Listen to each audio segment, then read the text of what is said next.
Hi everyone, this is Lindsay Smith, and this presentation is to display the completion of my objectives for the Health Services Leadership and Management Practicum this semester. I will start by talking a little bit about my Practicum site and preceptor. I feel very lucky to have been placed at University of Maryland School of Nursing with Dr. Sherry Lessons, the course director for the Clinical Nurse Leadership Practicum course. Through a variety of Practicum planning meetings, my role and the objectives for this semester were laid out. Throughout this course, I had the opportunity to participate in a multitude of roles that are frequently required by nursing administration and leadership in an academic setting. Mainly my work for this class required facilitation and administration for a group of 7 students who worked to complete their quality and safety hours for this course. These students are graduating as clinical nurse leader students. Therefore, their understanding and ability to conduct work that enhances the quality and safety of healthcare initiatives is a core component of their degree at University of Maryland. In addition to the facilitation of this work, I worked alongside Dr. Lessons to facilitate seminars, created a case study on empowering change in healthcare, and delivered a lecture on change theory. All of these experiences allowed me to see the substantial organizational effort that is required by administration, and specifically by course directors. Each of the objectives that Dr. Lessons and myself developed at the beginning of this course is laid out in future slides and explained in greater detail. In the interest of time, I will forego reading the objectives here, as I will be explaining each individually. My first objective was to, by the completion of my practicum, demonstrate my ability to assist clinical nurse leader students in the development of a process improvement project that enhances quality and safety of patient care. It is amazing to me how much effort, organization, and time went into this objective, and without a doubt, this was the largest component of where my time was spent throughout the entirety of this course. To achieve this objective, I first obtained consent from my manager and proceeded to talk with my colleagues about the things they felt were quality and safety issues on the unit. Through these interviews, I was able to determine 2 main areas of need for quality improvement. The unit is a cardiac prep and recovery area and is in need of updated information to send home with patients, specifically regarding a heart-healthy diet. Furthermore, staff expressed concern about patients coming unprepared to appointments. Often, patients are difficult to reach prior to their appointment and show up unprepared for their cardiac procedure. A suggestion was made that a smartphone application delineating all the important details regarding their procedure could be a solution to many of the problems that patients experience on arrival. Although it would still require them to download the app, in our current environment, staff felt that patients would be more likely to utilize the app than to read an email or retrieve a voicemail about the procedure. With these ideas in mind, these project ideas were presented to 2 groups of clinical nurse leader students as quality and safety projects they would be responsible for. I have been highly impressed by the quality of work and effort these students have put into these projects. Some of the materials that the students completed are shown on the upcoming slides. At this time, most of the work students have completed are in the prototype phase, meaning it would be inappropriate to obtain feedback from the staff on my unit. Hopefully, in future semesters, students will be able to pick up this project where it left off and have an online survey completed when the project comes to fruition. All the students in this group were offered shadow experiences on my unit with me to collect data. One student collected the current resources that are utilized as a baseline for future projects. As the facilitator of these projects, I frequently organized meetings with each group to provide guidance and created a private Google Drive with a variety of pertinent items for their projects. Their projects were required to be uploaded to this drive and were frequently reviewed by me.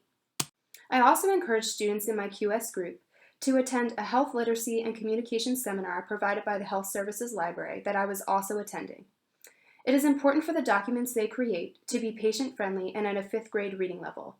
The documents that were handed out at this seminar were very helpful for students in the creation of their Heart Healthy application and nutritional guide, and provided resources for them to be able to create documents at the appropriate level. Students in the app development group researched and collected a great deal of information regarding successful app development, current applications that were available, and evidence-based literature supporting app development. Students in this group made it to step 2 of 6 this semester in the application development process. They started to design the application.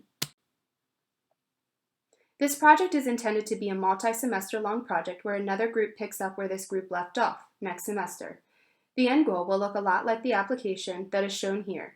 It was created by the University Hospital of Alabama. The big difference in our application will be a specific section for heart transplant patients.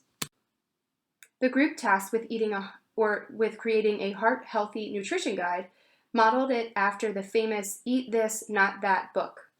This project will require more fine-tuning, but could likely be completed next semester by another group of students. In summary, in order to continue this project into the future, I have been in contact with the University of Maryland Medical System IT Department, Tom Pino, a publication specialist at the Health Services Library, and IT at the School of Nursing. This experience taught me how to balance the many facets of leading a project and how to facilitate and collaborate with all those involved. The second objective in this practicum was to explain the role of course coordination in an entry-level master's program practicum. Through a variety of activities, including faculty and course planning meetings, conferences, syllabus and course review, clinical placement meetings, and active participation in the seminars, I feel that I have an all-encompassing view of all that goes into facilitating and directing a practicum course. I will summarize my most meaningful and memorable experiences in the following slides. The Difficult Conversations exercise is a 2-hour seminar for students to learn how to navigate a difficult conversation with a doctor and/or a patient family member. Course directors and facilitators put in many hours prior to the event to ensure that the exercise was meaningful and flowed with ease. Attempting to coordinate 6 groups of 10 students through a 2-hour exercise was no small feat, but students walked away better equipped to handle these types of conversations that they will frequently see in their future nursing practice. Through this semester, I also had the incredible opportunity to attend a 3-day, 36-hour seminar on health leadership and health policy. Through visits to Capitol Hill, law firms, health policy think tanks, I was given a broader perspective on the roles of a course director and how they play a role in the world of health and education policy. My third objective was to develop a lecture, case study, and supporting group activities for clinical nurse leader students, a crucial component of course facilitation and direction. In order to create this lecture, I did a great deal of research, created a PowerPoint, and found multimedia resources to enhance the lecture. A summary of this experience is in the preceding slides. I created a case study to walk students through Kotter's 8-step change model, demonstrated that change is a domino effect with a YouTube video, which you can view here, and created an exercise and icebreaker for students to complete that asks how they've changed from the beginning of nursing school until now. This slide is a summary of the presentation preparation, and this is the continuation of that summary. My fourth objective was to deliver the presentation to students effectively. In order to do this, I practiced my delivery many times, created a script, asked Dr. Lessons to walk through the major components and concepts that I would be discussing to get her advice and approval. Following this lecture, I asked students to rate the lecture. This is a summary of the survey students were given and the major feedback. Dr. Lessons also worked to debrief with me about what went well and what could go better next time. Objective 5 was one that I worked on throughout the entirety of the semester as well. By the end of the course, I wanted to be able to compare the different leadership styles among nursing educators and executives.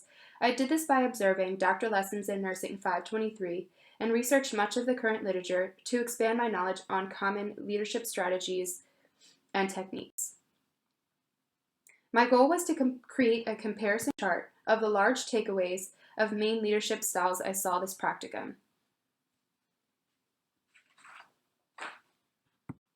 The styles are all listed and are executive and transformative in leadership style.